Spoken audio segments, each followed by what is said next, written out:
순백의 드레스 위로 쏟아지는 차가운 조명이 이서연의 어깨를 무겁게 짓눌렀다. 대한민국 정재계를 주무르는 강성그룹의 안주인이 되는 날, 그녀는 세상에서 가장 화려한 인형이 된 기분이었다. 수억 원을 호가하는 다이아몬드 목걸이는 축복의 상징이 아닌 아름다운 족쇄처럼 느껴졌다. 식장은 최고급 백합으로 장식되어 있었지만 그 진한 향기는 축제가 아닌 장례식을 떠올리게 했다. 그녀의 옆에 서 있는 남자 강성그룹의 차남이자 그녀의 남편이 될 강민혁은 단 한순간도 그녀에게 따뜻한 눈길을 준 적이 없었다. 그는 지루하다는 듯 넥타이를 매만지거나 하객들 속에 섞인 젊은 여배우에게 은밀한 미소를 보낼 뿐이었다. 결혼은 철저한 비즈니스였다. 부도 직전에 서연의 아버지가 딸을 담보로 강성그룹의 지원을 얻어낸 한편의 잔혹한 거래극. 새아가 웃어야지. 오늘 같은 날 찡그린 표정은 복나가는 지름길이란다. 시어머니가 될 최 회장의 목소리는 비단결처럼 부드러웠지만 그 안에는 날카로운 가시가 숨어 있었다. 그녀는 서연의 가느다란 팔을 가볍게 쥐며 속삭였다. 그 손길은 친밀함의 표시가 아닌 명백한 경고였다. 네가 어떤 집안 출신인지는 이제 중요하지 않아. 강씨 가문의 며느리가 됐으니 그에 걸맞은 품위를 지키도록 해. 우리 가문에 흠집 내는 건 용납 못한다. 서연은 입꼬리를 올려 기계적인 미소를 지었다. 품위. 그 단어는 그녀의 모든 감정을 억누르라는 명령과도 같았다. 분노도 슬픔도 절망도 허락되지 않았다. 오직 순종적인 며느리의 가면만이 허용될 뿐이었다. 식이 끝나고 연회장으로 이동했을 때 분위기는 한층 더 노골적으로 변했다. 강민혁은 친구들에게 둘러싸여 서연을 마치 전리품처럼 소개했다. 어때, 그림은 좋지. 아버지가 하도 성하셔서 마지못해 데려왔는데 곁에 세워두니 볼만은 하네. 모욕적인 말들이 웃음소리에 섞여 서연의 귓가를 파고들었다. 그녀는 샴페인 잔을 든 손을 꽉 쥐었다. 손톱이 손바닥을 파고드는 아픔이 오히려 현실감을 느끼게 했다. 이 지옥 같은 순간을 버텨내야 했다.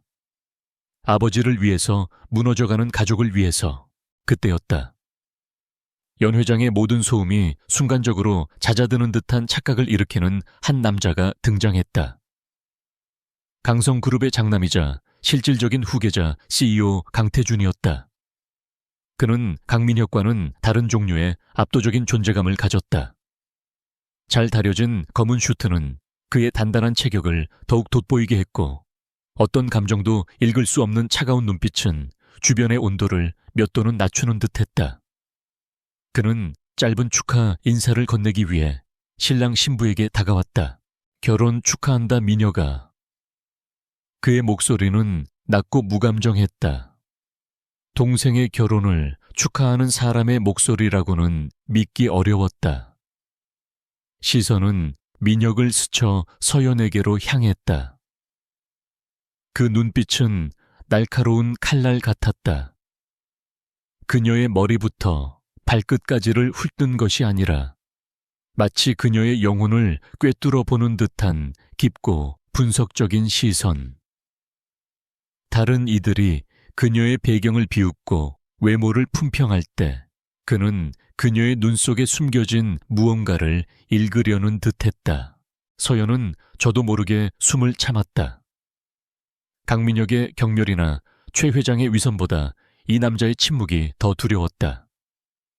그의 눈빛 앞에서 그녀의 모든 위장과 인내가 발가벗겨지는 기분이었다. 강태준은 이내 시선을 거두고 마치 아무것도 보지 못했다는 듯 돌아섰다. 하지만 서연은 알 수 있었다. 그는 보았다. 화려한 드레스와 억지 미소 뒤에 숨은 위태롭게 버티고 서 있는 그녀의 진짜 모습을. 그 짧은 순간이 서연의 마음에 작은 파문을 일으켰다. 연회는 절정으로 치달았다. 하객들에게 인사를 돌던 중 사건이 터졌다. 강민혁이 들고 있던 레드와인 잔이 마치 실수인 것처럼 서연의 순백의 드레스 위로 쏟아졌다. 차가운 액체가 드레스를 적시며 붉은 얼룩을 흉측하게 남겼다. 아, 이런. 미안하게 됐군. 거추장스럽게 길을 막고 서 있으니 사과는 없었다. 오히려 모든 책임을 그녀에게 돌리는 뻔뻔한 말투였다. 주변의 시선이 일제히 쏠렸다. 수치심이 불길처럼 타올랐다. 최 회장은 기다렸다는 듯이 혀를 찼다. 칠칠 맞기는, 그러니 어디서 근본 없는 티를 낸다는 소리를 듣는 게다. 그 드레스가 얼마짜리인 줄은 알고나 있어. 그 순간 서연의 머릿속에서 무언가 끊어지는 소리가 났다. 지금까지는 아버지를 위해, 가족을 위해 참았다. 하지만 이것은 단순한 실수가 아니었다.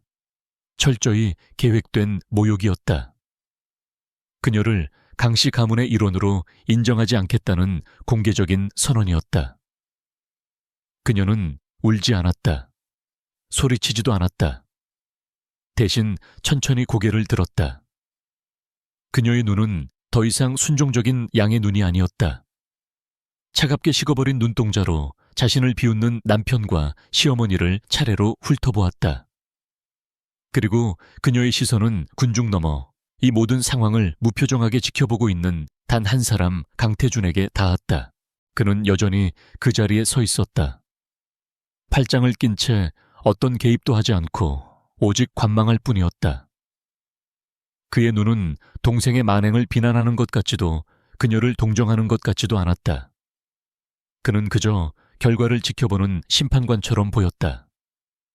서연은 결심했다. 이대로 주저앉아 짓밟힐 수는 없다.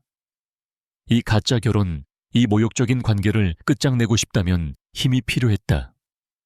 그리고 이 집안에서 절대적인 힘을 가진 사람은 단 한 명뿐이었다. 저 얼음 같은 남자 강태준, 그를 움직여야 한다. 그의 마음을 얻는 것이 아니다. 그의 필요를 자극하고 그의 손을 빌려 복수해야 한다. 그를 유혹하는 것은 수단일 뿐 목표는 이 지옥에서 벗어나 나 자신을 되찾는 것이다. 서연은 누구에게도 들리지 않을 만큼 작게 심호흡을 했다. 그녀는 하객들을 향해 희미하게 고개를 숙이며 말했다. 잠시 실례하겠습니다. 드레스가 더러워져서요. 그녀의 목소리는 놀랍도록 차분했다. 더 이상의 변명도 감정의 동요도 없었다. 그 평온함이 오히려 최 회장과 강민혁을 당황하게 만들었다. 서연은 붉게 물든 드레스 자락을 쥔 채 누구의 도움도 받지 않고 홀로 연 회장을 빠져나왔다. 복도를 걷는 그녀의 등 뒤로 시선 하나가 집요하게 따라붙는 것이 느껴졌다. 강태준의 시선이었다. 그녀는 뒤돌아보지 않았다. 지금은 때가 아니다. 대기실 거울 앞에 선 서연은 자신의 모습을 비췄다. 순백의 웨딩드레스 위에 흩뿌려진 붉은 와인 자국은 마치 피처럼 보였다. 아름다운 희생양의 낙인. 하지만 그녀의 눈빛은 이전과 달랐다. 절망과 체념 대신 차가운 분노와 뜨거운 결의가 이글거리고 있었다. 이것은 끝이 아니라 시작이다. 강성가라는 화려한 전쟁터에서 그녀는 이제 막 자신의 생존을 위한 싸움을 시작하기로 마음먹었다. 그리고 그녀의 가장 강력한 무기이자 가장 위험한 목표는 바로 그 남자 강태준이 될 것이었다. 그녀는 거울 속 자신에게 속삭였다. 기대해 강민혁, 그리고 최 회장님. 당신들이 나를 얕본 대가를 반드시 치르게 해줄 테니. 그녀의 입가에 처음으로 진짜 미소가 걸렸다. 그것은 더 이상 순종의 가면이 아니었다. 앞으로 펼쳐질 잔혹한 게임을 예고하는 차갑고도 아름다운 선전포고였다. 결혼식 다음 날의 아침은 전날의 소란이 거짓말이었던 것처럼 고요했다. 하지만 그 고요함 속에는 보이지 않는 얼음장 같은 냉기가 흘렀다. 강성가의 대저택은 마치 거대한 박물관 같았다. 값비싼 예술품과 고가구들이 즐비했지만 사람의 온기는 어디에서도 느껴지지 않았다. 이서연은 뜬 눈으로 밤을 지새웠다.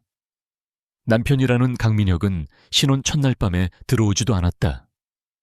그녀에게 배정된 방은 화려했지만 감옥과 다름없었다. 아침 식사 자리에서 마주한 최 회장은 어젯밤의 소동은 까맣게 잊은 듯 우아하게 찻잔을 들고 있었다. 어젯밤엔 민혁이가 실수가 많았다.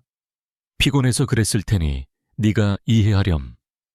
진심 없는 사과였다. 서연은 그저 내 어머님 이라고 대답하며 고개를 숙였다. 최 회장은 만족스러운 미소를 지으며 하녀에게 두꺼운 책자 하나를 가져오게 했다. 우리 집안의 며느리가 되었으니 지켜야 할 규율과 알아야 할 것들이 많다.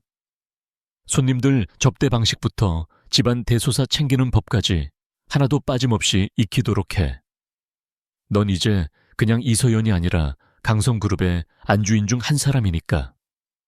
그것은 사실상 하녀들의 업무 목록이나 다름없었다. 그녀의 가치를 집안을 돌보는 장식품으로 규정하려는 의도가 명백했다. 서연은 묵묵히 책자를 받아들였다. 반항은 무의미했다. 지금 그녀에게 필요한 것은 정면 충돌이 아니라 적의 눈을 가릴 완벽한 위장이었다. 그날부터 서연의 이중 생활이 시작되었다. 낮에는 최 회장의 감시 아래 집안의 규율을 익히는 순종적인 며느리를 연기했다. 꽃꽂이를 배우고 다도를 익히고 수십 명에 달하는 친인척의 생일과 기일을 외웠다. 그녀의 완벽한 수능에 최 회장은 내심 그녀를 얕잡아 보면서도 겉으로는 만족감을 드러냈다. 강민혁은 그녀를 유령 취급했다. 가끔 마주칠 때면 경멸이 섞인 비웃음을 던지는 것이 전부였다. 기꼴에 재벌가 며느리 행세는 제대로 하려고 애쓰네. 그래봤자 넌 그냥 우리 아버지가 돈 주고 사온 장난감일 뿐이야.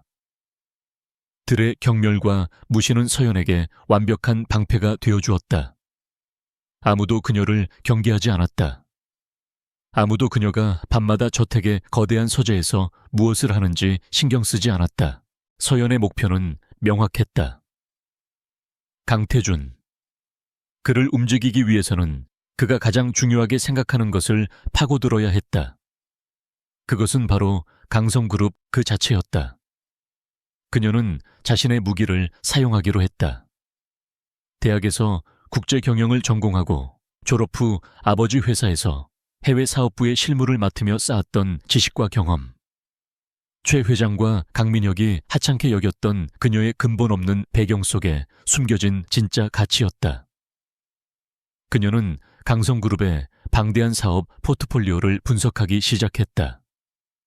아버지의 회사가 강성그룹의 자회사 중 하나와 거래했던 것을 빌미삼아 가문의 사업을 이해하고 싶다는 명분으로 재무제표와 사업보고서에 접근했다.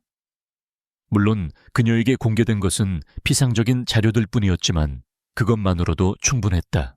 그러던 중 그녀의 눈에 강성바이오가 들어왔다.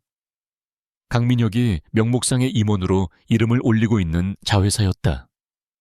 강성바이오가 유럽 시장 진출을 목표로 막대한 자금을 투자한 신약 개발 프로젝트가 최근 예상치 못한 규제 장벽에 부딪혀 난항을 겪고 있다는 기사를 발견했다. 표면적인 이유는 유럽연합의 엄격한 임상시험 가이드라인이었지만 서연은 그 이면에 다른 무언가가 있을 것이라고 직감했다. 그녀는 밤을 새워 유럽의약품청의 규정집과 관련 법률 논문들을 파고들었다. 수백 페이지에 달하는 영문과 독일어 원문들을 읽어 내려가며 강성그룹의 법무팀이 놓치고 있는 미세한 허점을 찾아냈다.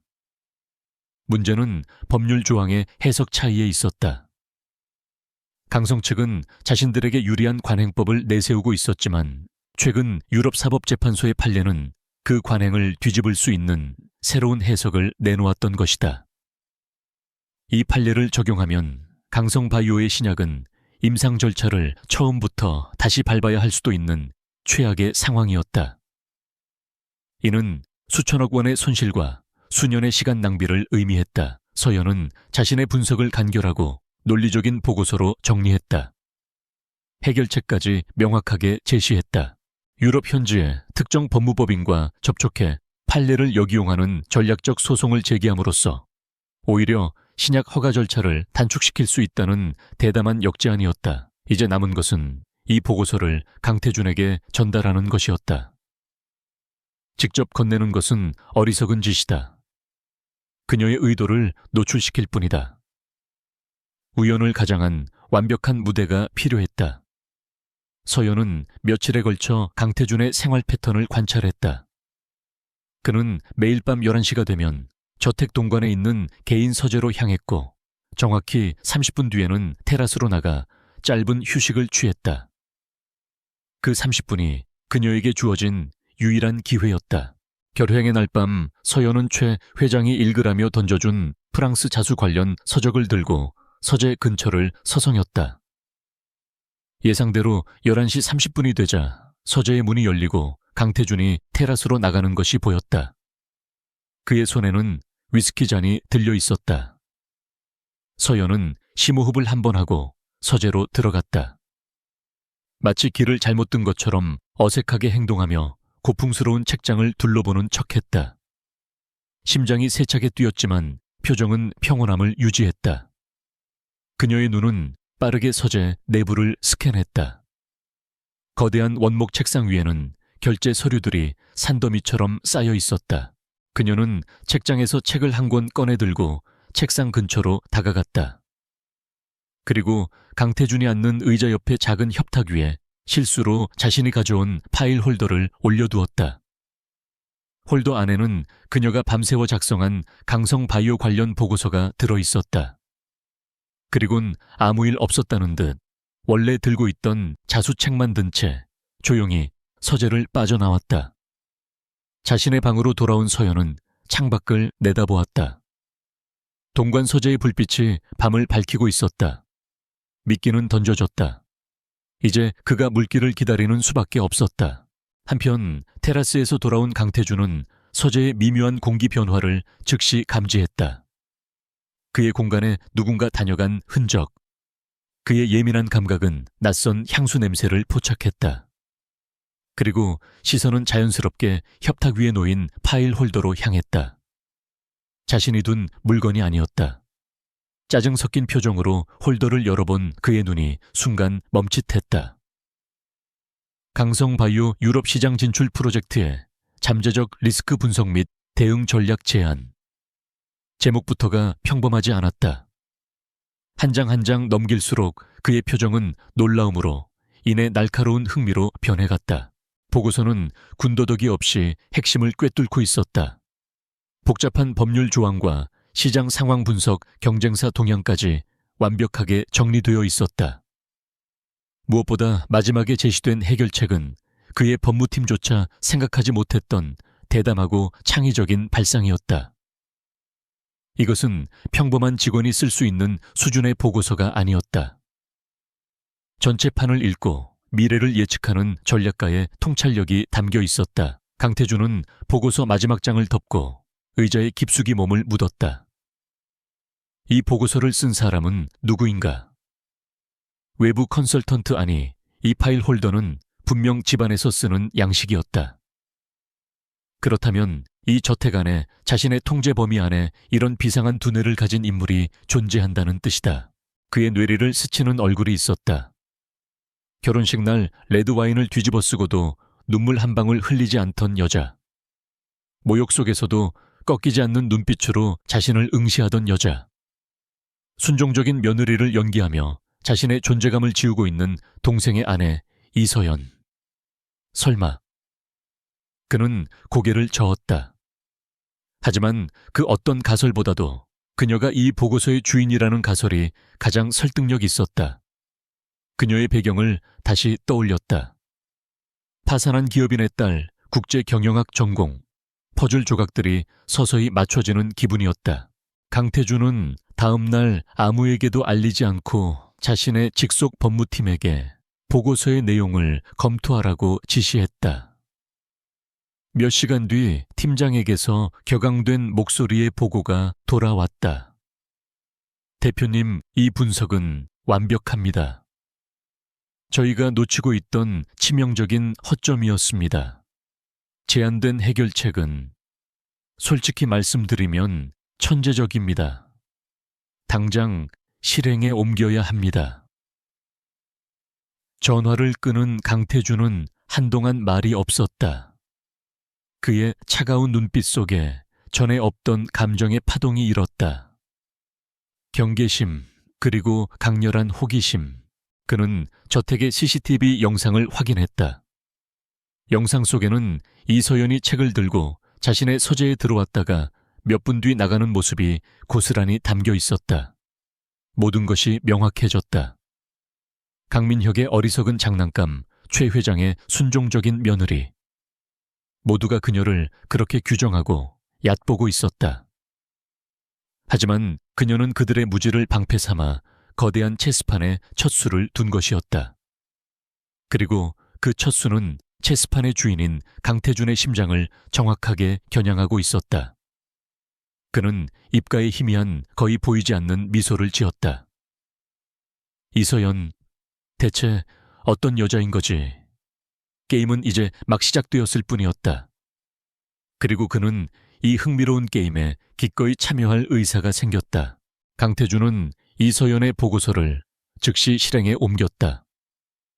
강성바이오 프로젝트는 극적으로 방향을 틀었고 그의 지시를 받은 유럽 현지 법무법인은 보고서의 전략을 토대로 유럽 의약품청을 상대로 정교한 법리 다툼을 시작했다. 회사에 막대한 손실을 막은 이 결정은 극소수의 최고 임원들 사이에서만 비밀리에 공유되었다. 강태준은 외부 유능한 컨설턴트의 자문이라는 말로 출처를 위장했다.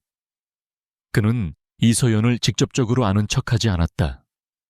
대신 그는 관찰했다. 아침 식사 자리에서 그는 아무렇지 않게 강성바이오의 문제를 강민혁에게 물었다. 민혁아, 유럽 신약 프로젝트는 어떻게 되어가고 있지? 네가 맡은 분야니 잘 알겠지? 강민혁은 당황하며 와인잔만 만지작거렸다. 아, 그거 법무팀에서 알아서 잘하고 있겠지. 형도 알잖아. 난 그런 머리 아픈 건 질색인 거. 태준의 시선이 테이블 맞은편의 서연에게로 향했다. 그녀는 찻잔에 시선을 고정한 채 미동도 없었다. 마치 자신과는 아무 상관없는 이야기라는 듯 완벽한 무관심을 연기하고 있었다. 그 평온한 얼굴 아래에 숨겨진 비범한 지성을 아는 사람은 오직 태준뿐이었다. 그 부조화가 그의 흥미를 더욱 자극했다. 하지만 세상에 완벽한 비밀은 없는 법. 강성바이오 프로젝트의 극적인 회생 소식은 최 회장의 귀에도 들어갔다. 그녀는 자신의 아들 민혁이 아닌 태준의 독단적인 결정으로 일이 해결되었다는 것에 불쾌감을 느꼈다. 그리고 그 무렵부터 시작된 미묘한 변화를 감지했다. 식사 자리에서 태준이 서연에게 던지는 짧은 질문들.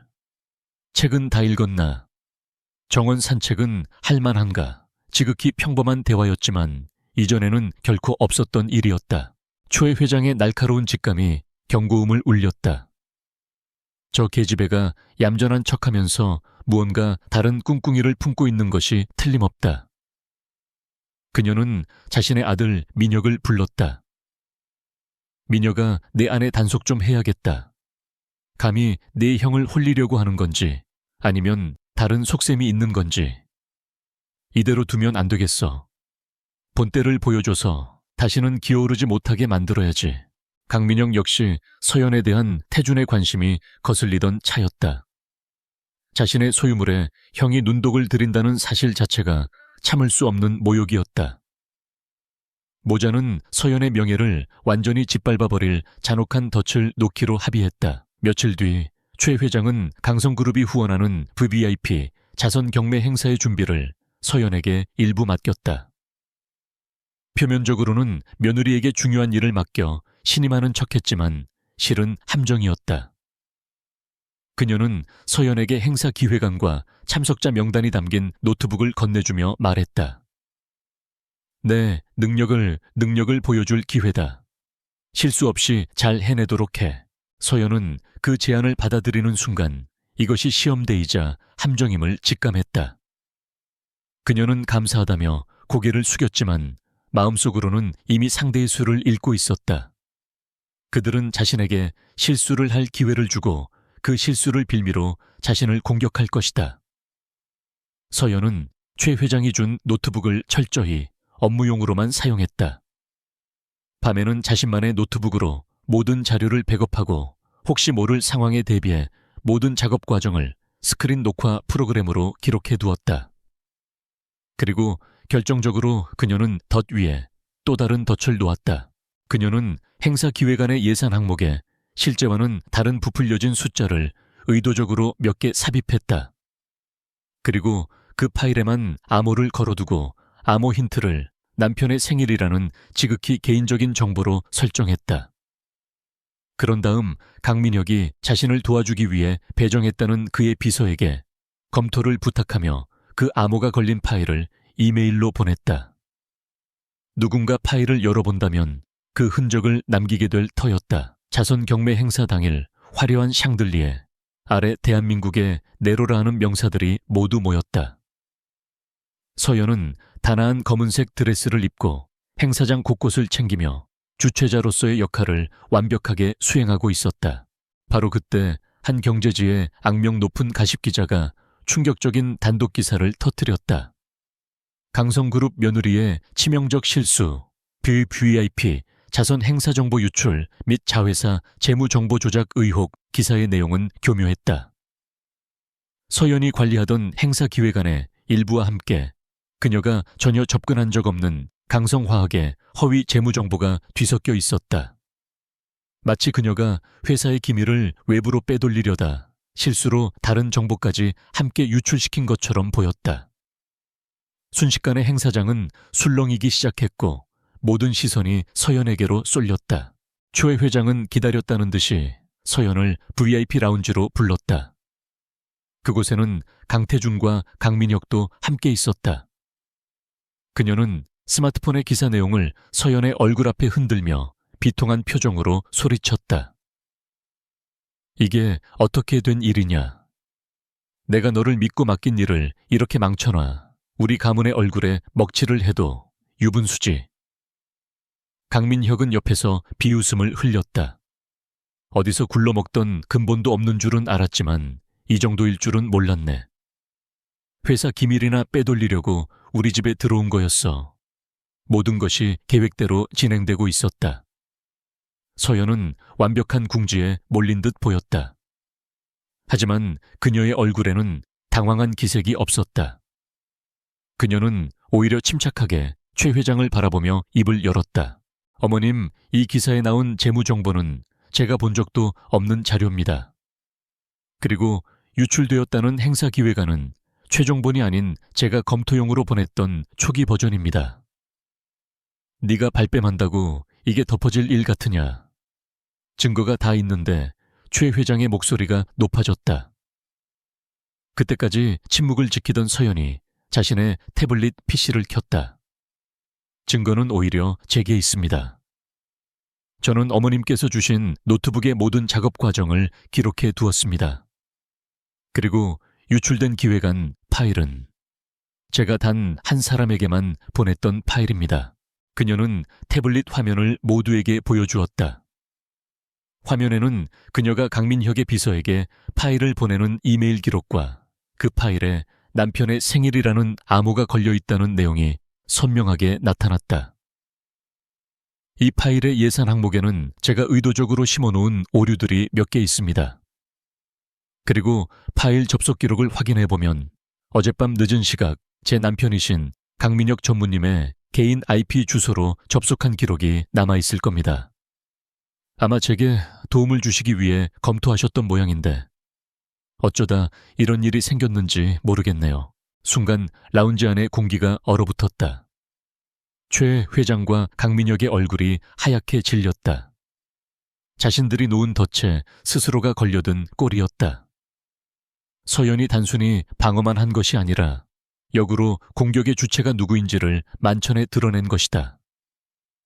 그때까지 모든 것을 지켜보고만 있던 강태준이 움직였다.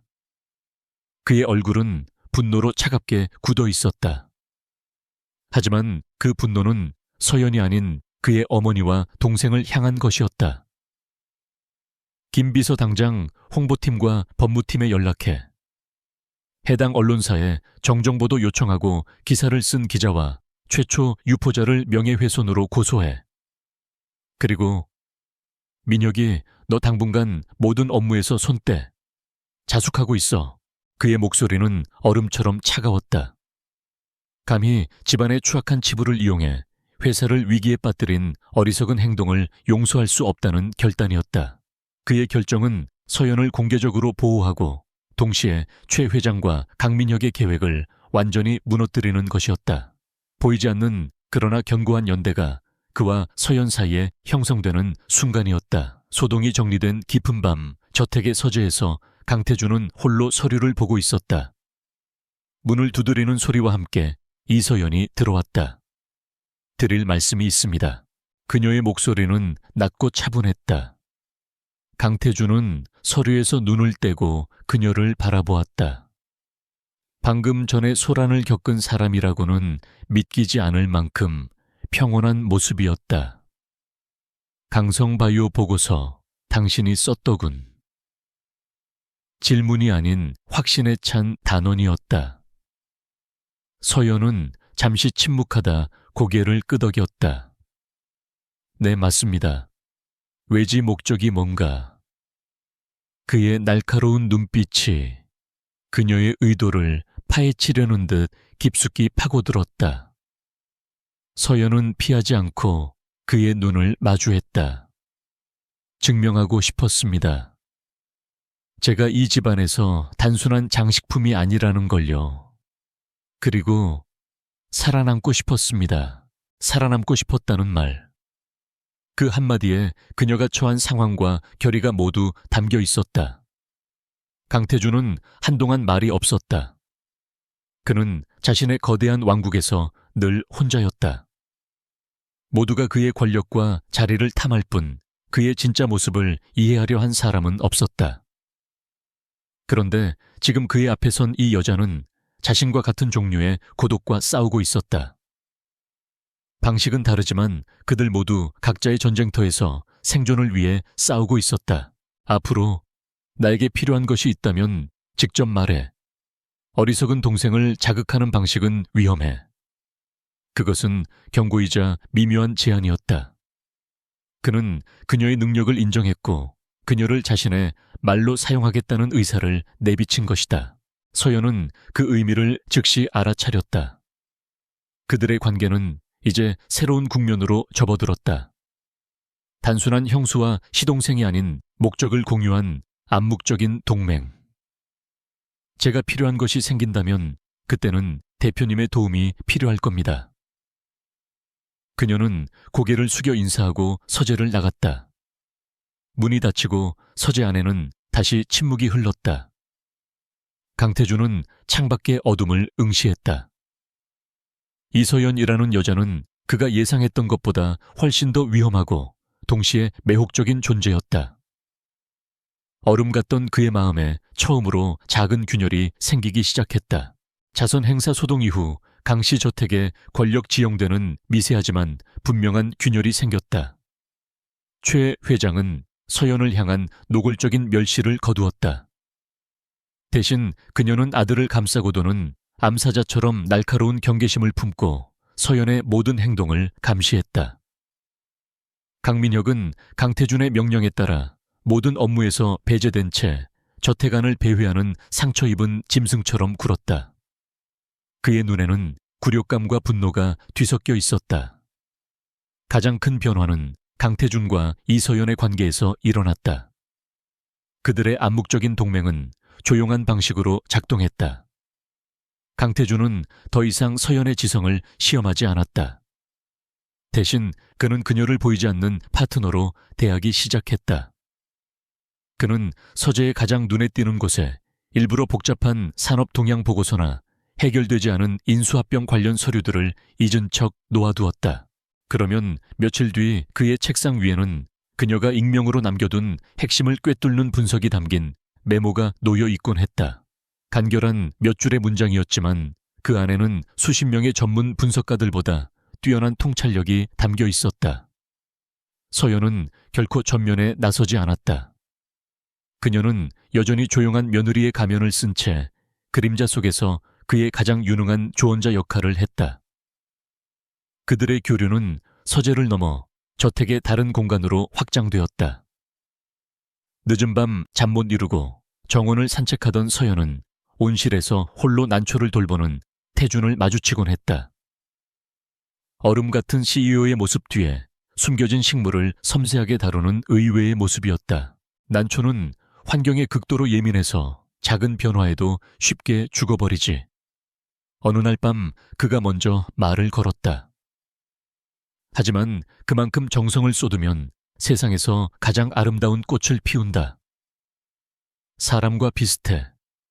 의 시선은 난초를 향해 있었지만 서연은 그 말이 자신을 향한 것임을 알 수 있었다.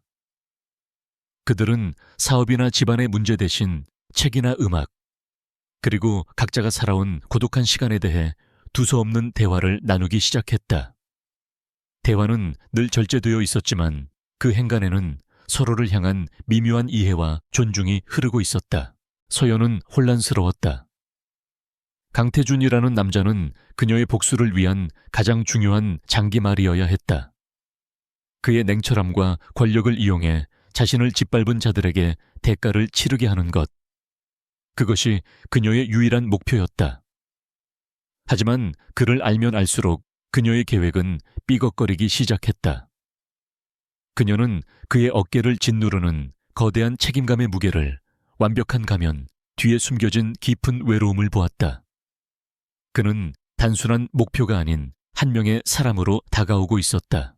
그 감정의 변화를 가장 먼저 알아차린 것은 강민혁이었다. 그는 두 사람이 함께 있는 모습을 여러 번 목격했다. 그들에게서는 연인 같은 뜨거움은 없었지만 그보다 더 위험한 종류의 유대감이 느껴졌다.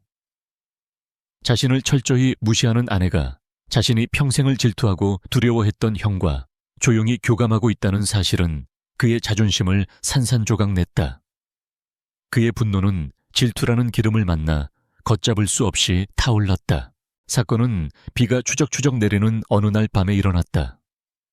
그날 저녁 식사 자리에서 강태준은 서연이 며칠 전 남겨둔 메모를 바탕으로 추진한 신사업 프로젝트의 성공을 무심코 언급했다. 동남아시아 신규 시장 진출 건 예상보다 반응이 좋더군. 누군가의 조언 덕분에 위험 요소를 미리 피할 수 있었지. 그는 누구라고 지칭하지 않았지만 강민혁은 그 누군가가 누구인지 본능적으로 알아차렸다. 그는 살기 어린 눈으로 서연을 노려보았다. 서연은 애써 그의 시선을 피하며 식사를 마쳤다. 그날 밤 서연은 서재에서 책을 읽다 자신의 방으로 돌아가던 중이었다. 인적이 드문 긴 복도 그녀의 앞을 술에 취해 비틀거리는 강민혁이 막아섰다. 그의 눈은 증오로 붉게 충혈되어 있었다. 재미 좋으시겠어. 내 등 뒤에서 형님이랑 작당해서 회사 일에까지 끼어드니 말이야. 무슨 말씀이신지 모르겠네요. 길 좀 비켜주시겠어요. 서연은 최대한 침착하게 대꾸하며 그를 지나치려 했다. 하지만 강민혁은 그녀의 팔을 거칠게 잡아챘다. 모르겠다고 이 요물 같은 년 내까짓게 감히 날 물먹이고 내 형을 꼬드겨 잊었나 본데. 넌 내 아내야 내 허락 없이는 숨도 함부로 쉬어서는 안 되는 내 거라고. 그는 서연을 복도벽으로 거세게 밀쳤다. 쿵 하는 소리와 함께 등과 머리에 충격이 가해졌다. 서연은 순간적으로 숨을 쉴 수 없었다. 공포가 심장을 옥죄어 왔다. 강민혁은 그녀의 턱을 움켜쥐고 얼굴을 가까이 들이밀었다. 역한 술 냄새와 함께 그의 비열한 목소리가 귓가에 파고들었다. 오늘 밤 네가 누구의 여자인지 똑똑히 가르쳐주지. 형님이 보는 앞에서 널 내 것으로 만들어주면 아주 볼만할 거야. 그 순간이었다. 그 손 당장 치워. 복도 끝 어둠 속에서 지옥의 냉기 같은 목소리가 울려 퍼졌다. 강태준이었다. 그는 이 스모노 요니 늦게까지 일하다가 우연히 이 광경을 목격한 것 같았다. 그의 얼굴은 어떤 감정도 담고 있지 않았지만 그의 눈은 분노로 이글거리는 용암처럼 보였다. 강민혁은 움찔했지만 술기운을 빌려 객기를 부렸다. 형이 무슨 상관이야. 이건 우리 부부 사이의 일이라고. 강태준은 대답 대신 성큼성큼 다가와 강민혁이 서연을 붙잡고 있는 손목을 낚아챘다. 엄청난 악력이었다. 강민혁의 얼굴이 고통으로 일그러졌다. 엔다드의 노우라고 2번 말하게 하지 마. 그 여자에게서 손 떼.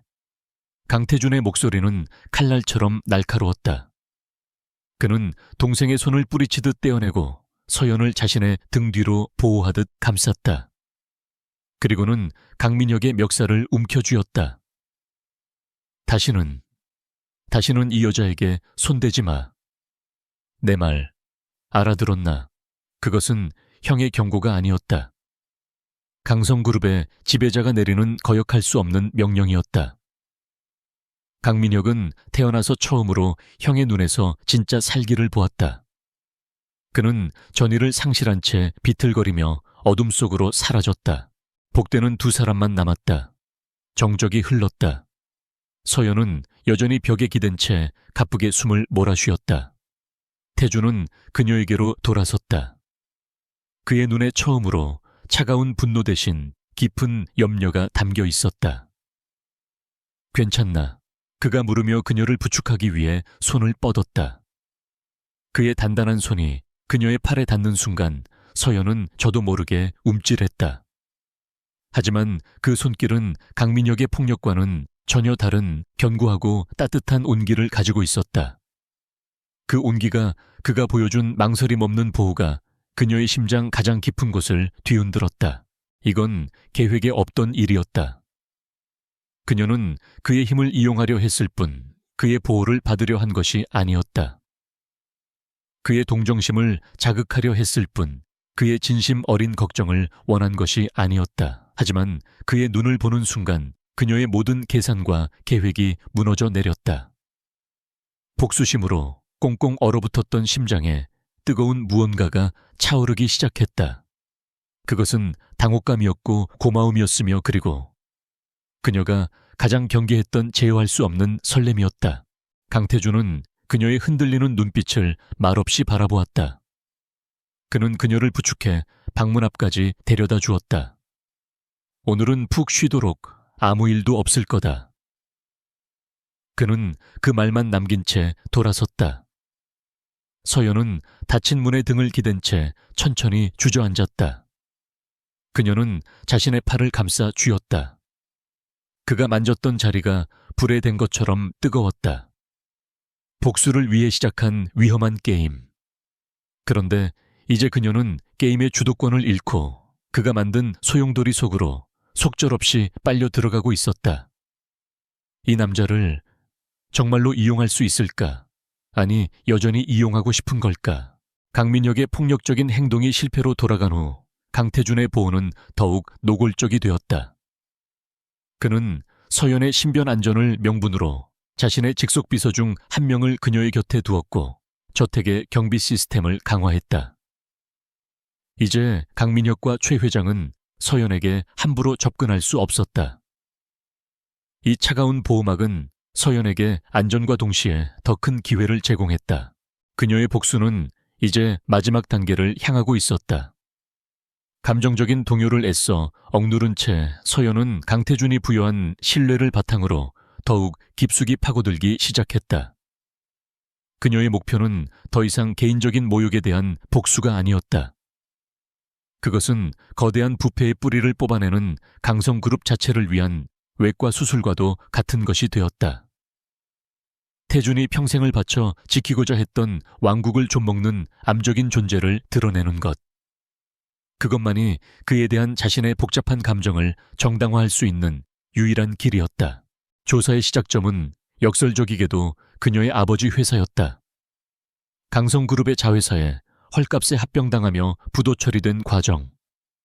서연은 과거의 자료들을 다시 샅샅이 훑었다. 그러다 당시 합병을 주도했던 컨설팅 회사가 서류상으로만 존재하는 유령 회사임을 발견했다. 자금의 흐름을 추적하자 그 돈은 여러 개의 차명 계좌를 거쳐 최종적으로 스위스의 한 비밀 금고로 흘러들어간 정황을 포착했다. 그것은 거대한 빙산의 일각에 불과했다. 최 회장과 강민혁은 수년에 걸쳐 이런 방식으로 비자금을 조성해왔다. 유령 회사를 통한 납품 단가 부풀리기, 해외 자원개발 프로젝트 투자금 횡령, 심지어는 자선재단을 이용한 교묘한 돈 세탁까지. 그 규모는 서연의 상상을 초월할 정도로 거대했고 그 방식은 상상 이상으로 치밀하고 악랄했다. 문제는 결정적인 증거였다.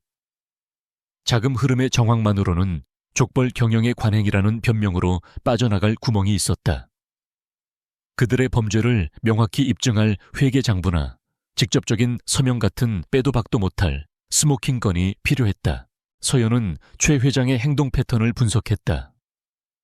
그녀는 매달 마지막 주 금요일 저녁이면 저택 가장 깊숙한 곳에 있는 개인 서재에서 몇 시간이고 나오지 않았다. 그 서재는 금단의 공간이었다. 강태준조차도 어머니의 허락 없이는 들어갈 수 없는 곳. 서연은 확신했다. 모든 비밀은 바로 그곳에 있다. 기회는 뜻하지 않게 찾아왔다.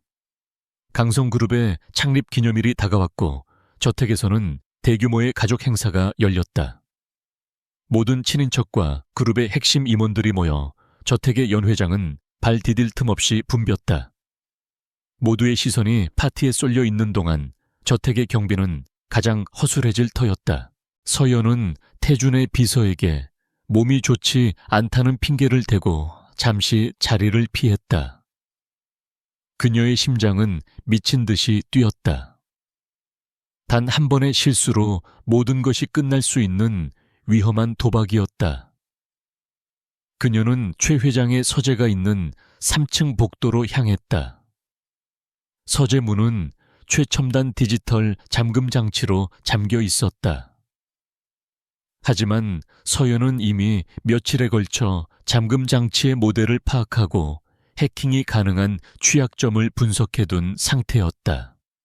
그녀가 준비한 소형 해킹 장치를 연결하자 몇 분 뒤 딸깍 하는 작은 소리와 함께 잠금 장치가 해제되었다. 서재 안은 최 회장의 화려한 취향을 보여주듯 고풍스러운 가구들로 가득했다. 하지만 서연의 눈은 오직 하나 벽 한쪽에 걸린 거대한 유화에 고정되었다. 너무나도 부자연스럽게 걸려있는 그림. 그녀가 그림을 조심스럽게 옆으로 밀자 숨겨져 있던 벽걸이 금고가 모습을 드러냈다. 문제는 금고의 비밀번호였다. 서연은 숨을 죽이고 최 회장이 될 만한 모든 숫자의 조합을 떠올렸다. 그녀의 생일, 민혁의 생일, 결혼기념일. 하지만 모두 실패했다. 시간이 흘러갈수록 초조함이 밀려왔다. 그때 그녀의 뇌리를 스치는 한 가지 가능성이 있었다. 최 회장이 가장 집착하고 동시에 가장 증오하는 이름. 강태준. 그녀는 강태준의 생년 월리를 조합하여 입력했다.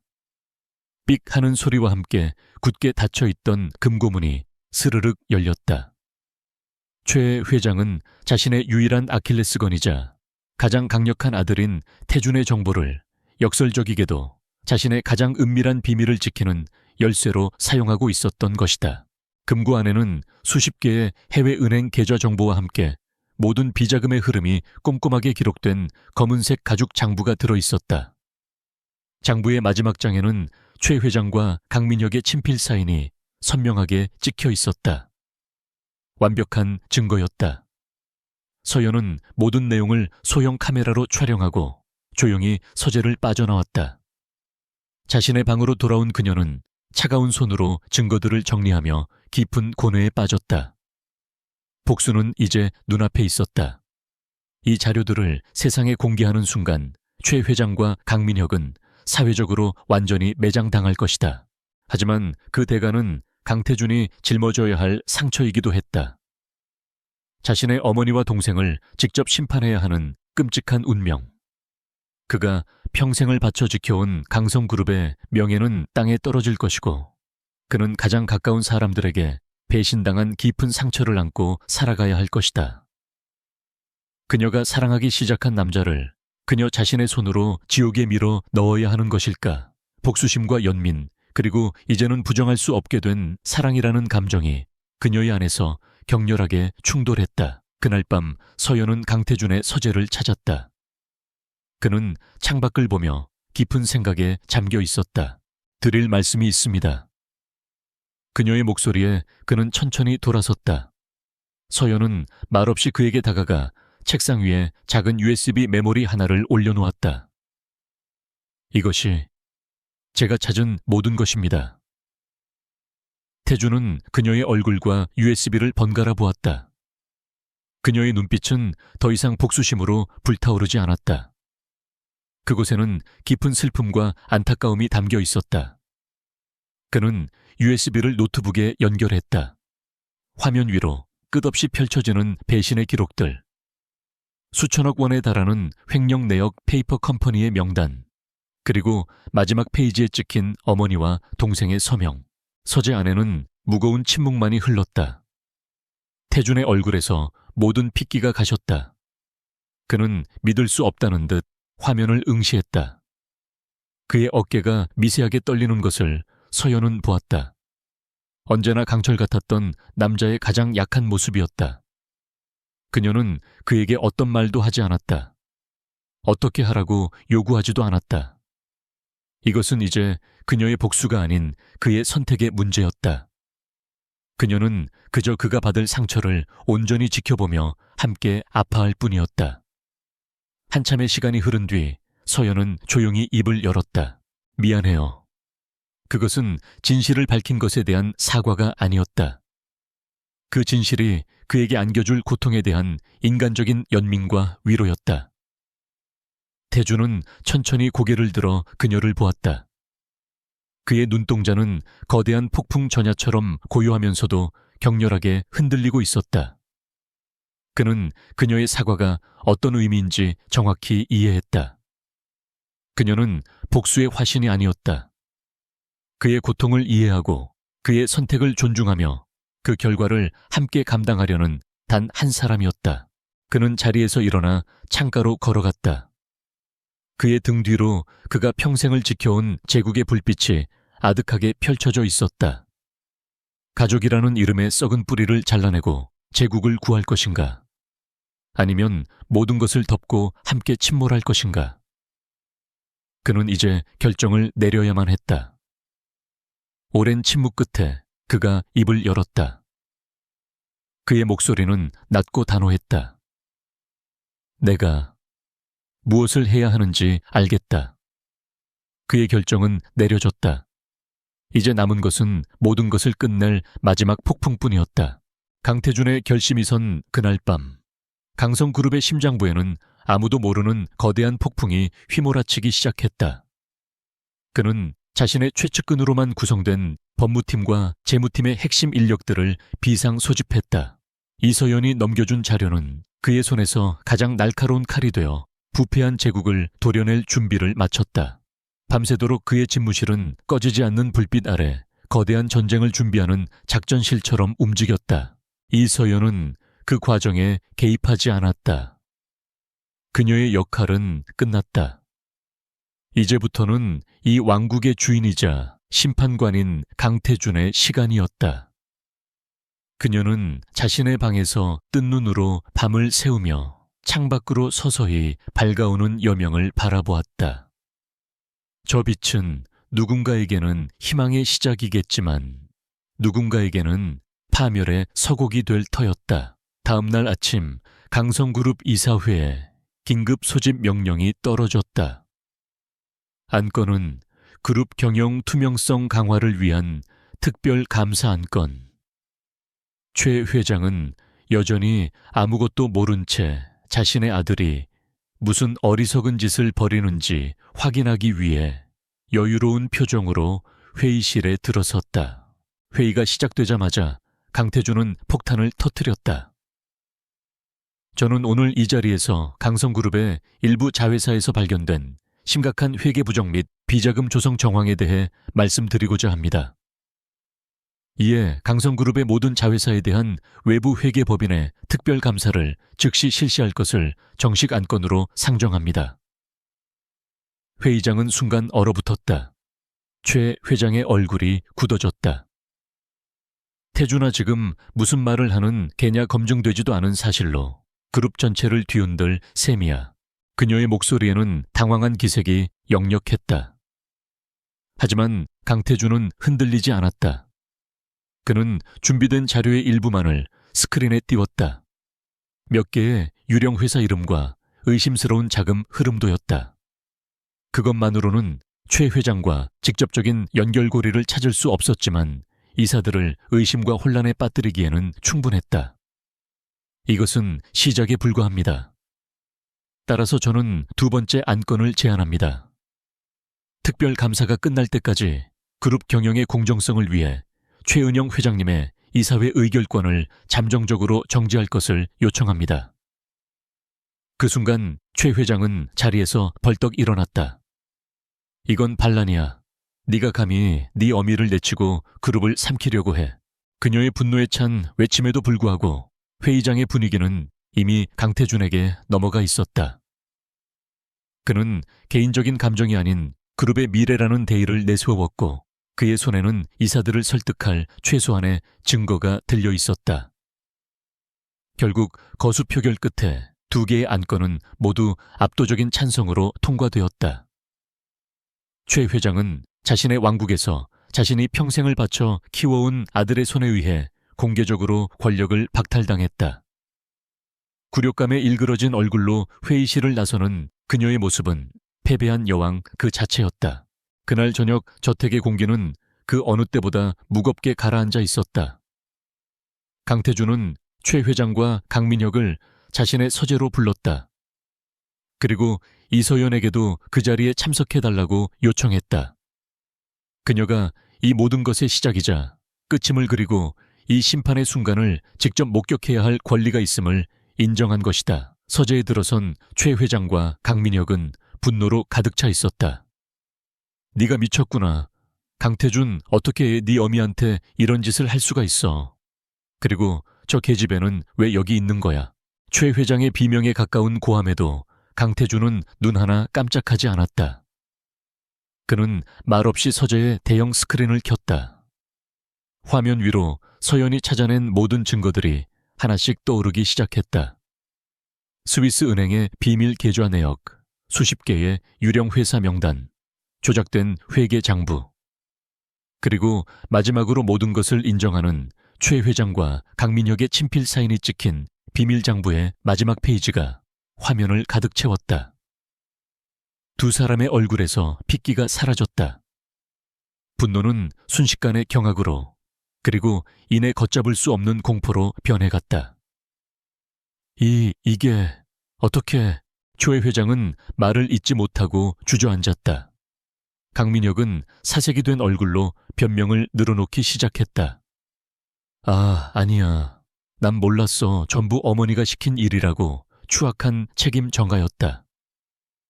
하지만 강태준의 눈에는 더 이상 그 어떤 동요도 없었다. 그의 눈에는 오직 차가운 경멸과 깊은 슬픔만이 남아있었다. 최 회장은 마지막 지푸라기라도 잡는 심정으로 아들에게 매달렸다. 태준아, 내 아들아, 제발. 이건 우리 가족의 일이야. 우리가 덮으면 아무도 몰라. 이렇게 하면 강성그룹은 무너지고 말 거야. 제발 어미를 봐서라도. 그녀의 애원에 강태준은 처음으로 입을 열었다. 그의 목소리는 강철처럼 차갑고 단단했다. 어머니, 당신이 당신의 탐욕을 강성그룹의 명예보다 앞선 순간 당신은 이미 내 어머니이기를, 그리고 이 가문의 어른이기를 포기한 겁니다.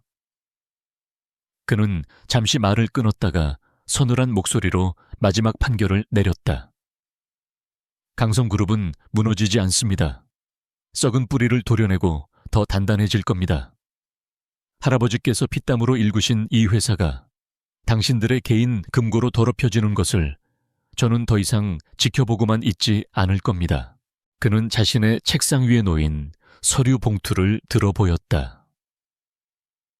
이 안의 모든 증거 자료는 오늘 오후 대검찰청 특수부에 제 이름으로 직접 제출했습니다.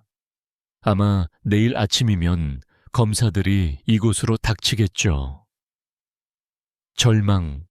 그것은 그 어떤 단어로도 표현할 수 없는 완벽한 절망이었다. 최 회장은 그 자리에 실신하듯 쓰러졌다. 강민혁은 어린애처럼 바닥에 주저앉아 울부짖으며 용서를 빌었다. 한때 대한민국을 호령하던 여왕과 그녀의 오만한 왕자는 이제 법의 심판을 기다리는 초라한 범죄자로 전락했다. 이 모든 광경을 이서연은 조용한 슬픔으로 지켜보고 있었다. 그녀의 마음속에는 복수의 쾌감 같은 것은 없었다. 대신 탐욕이 한 가족을 어떻게 파멸시키는지에 대한 씁쓸한 연민만이 남았다. 그녀는 자신의 옆에 선 강태준을 보았다. 그는 가장 사랑했던 가족을 제 손으로 심판해야 하는 끔찍한 고통을 겪고 있었다. 하지만 그는 흔들리지 않았다. 그는 자신의 왕국을 지키기 위해 기꺼이 왕관의 무게를 견디는 고독하고도 위대한 왕이었다. 강태준은 쓰러진 어머니와 울부짖는 동생에게서 시선을 돌렸다. 그의 눈이 서연의 눈과 마주쳤다. 말은 없었지만 그들의 눈빛은 모든 것을 이야기하고 있었다. 길고 길었던 전쟁이 끝났음을, 그리고 폐허 속에서 이제 새로운 시작을 고민해야 할 시간임을. 그때 저택 밖에서 희미하게 사이렌 소리가 들려오기 시작했다. 그것은 낡은 시대의 종말을 알리고 새로운 시대의 서막을 여는 소리였다. 거대한 폭풍이 모든 것을 휩쓸고 지나간 자리에 마침내 고요한 정적이 찾아오고 있었다. 폭풍이 지나간 자리는 처참했지만 역설적이게도 맑고 깨끗했다. 최 회장과 강민혁의 구속 소식은 대한민국을 뒤흔든 거대한 스캔들이 되었다. 강성그룹의 주가는 연일 폭락했고 그룹의 이미지는 바닥으로 추락했다. 세상은 강성 일가의 탐욕을 비난했고 그들의 비참한 몰락을 조롱했다. 하지만 그 혼돈의 중심에서 강태준은 흔들리지 않았다. 그는 폭풍을 정면으로 맞았다. 그는 기자회견을 자청해 모든 국민 앞에서 고개를 숙였다. 가족의 죄를 변명하지 않았고 그룹의 치부를 감추지 않았다. 대신 그는 모든 것을 투명하게 공개하고 뼈를 깎는 개혁을 통해 강성그룹을 다시 세우겠다고 약속했다. 그의 진심 어린 사과와 단호한 위기 대응 능력은 바닥으로 떨어졌던 여론을 서서히 돌려쓰기 시작했다. 그는 자신의 제국을 파괴함으로써 오히려 제국을 구원하고 있었다. 이 모든 소용돌이 속에서 이서연의 이름은 단 한 번도 언급되지 않았다. 세상 사람들에게 그녀는 그저 비운의 며느리 남편과 시어머니의 범죄에 상처 입은 피해자일 뿐이었다. 강태준은 그녀가 이 사건의 중심에 있었다는 사실을 철저히 비밀에 붙여 그녀를 세상의 비난과 호기심으로부터 완벽하게 보호했다. 폭풍이 어느 정도 잦아들었을 때 서연은 자신의 일을 시작했다. 그녀는 변호사를 통해 조용히 이혼 서류를 접수했다. 강민혁과의 혼인관계는 애초에 존재하지 않았던 것처럼 허무하고 간단하게 정리되었다. 서류상으로 그녀는 이제 완벽한 자유인이었다. 강성가의 며느리라는 족쇄도 복수라는 무거운 짐도 모두 벗어던진 온전한 이서연으로 돌아온 것이다. 그녀는 저택에서 자신의 짐을 꾸리기 시작했다. 한때 감옥처럼 느껴졌던 이 거대한 집은 이제 텅 빈 유령의 성처럼 고요했다. 최 회장과 강민혁이 사라진 공간에는 어색한 침묵만이 흘렀다. 강태준은 그룹을 재건하느라 며칠에 한 번씩 집에 들어오는 것이 전부였다. 두 사람은 복도를 스쳐 지나가며 짧은 눈인사만 나눌 뿐 그들 사이에는 보이지 않는 거리가 생겨 있었다. 전쟁은 끝났지만 그들은 아직 평화의 시대에 어떻게 서로를 마주해야 할지 알지 못했다. 그녀가 떠나기로 결심한 날, 저녁 마지막 짐을 싸고 있을 때 강태준이 그녀의 방을 찾아왔다. 그는 평소의 냉철한 CEO가 아닌 깊은 피로와 고뇌가 묻어나는 한 남자의 얼굴을 하고 있었다. 떠나는 건가? 그의 목소리는 낮게 잠겨 있었다. 서연은 고개를 끄덕였다. 모든 것이 끝났으니까요. 저도 이제 제 삶을 찾아야죠. 앞으로의 계획은 작은 컨설팅 회사를 시작해볼까 해요. 제가 가장 잘할 수 있는 일이니까요. 그녀는 애써 밝은 목소리로 말했지만 마음 한구석이 서늘하게 비어있는 것을 느꼈다. 강태주는 한동안 말이 없었다. 그는 그녀의 방을 천천히 둘러보았다. 그녀가 처음 이 집에 들어왔을 때와는 모든 것이 달라져 있었다. 그리고 그 모든 변화의 중심에는 바로 이 여자가 있었다. 가지마. 그가 조용히 말했다. 서연은 놀라 고개를 들었다. 내가 모든 것을 무너뜨리는 동안 내가 제정신을 유지할 수 있었던 유일한 이유는 당신이 이곳에 있었기 때문이야. 그의 고백은 담담했지만 그 안에는 깊은 진심이 담겨 있었다. 당신은 이 전쟁의 명분이자 내가 버틸 수 있었던 유일한 기준점이었어. 당신의 지혜가 필요했던 게 아니야. 당신이라는 사람이, 이서연이라는 사람이 필요했던 거야. 그 순간 서연의 심장이 세차게 내려앉았다. 그녀가 그토록 듣고 싶었던 말이었지만 동시에 가장 두려워했던 말이기도 했다.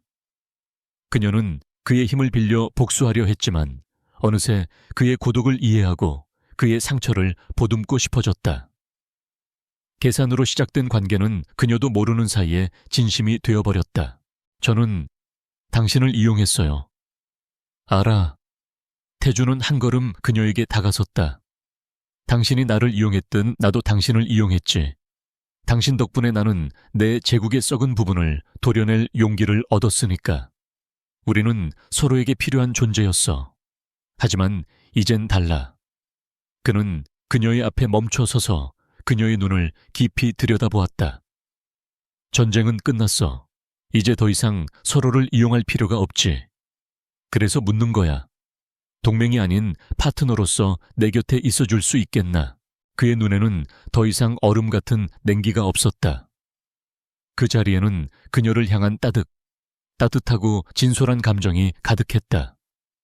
서연은 그 눈을 보며 자신의 마음속에서 오랫동안 싸워왔던 마지막 망설임이 녹아내리는 것을 느꼈다.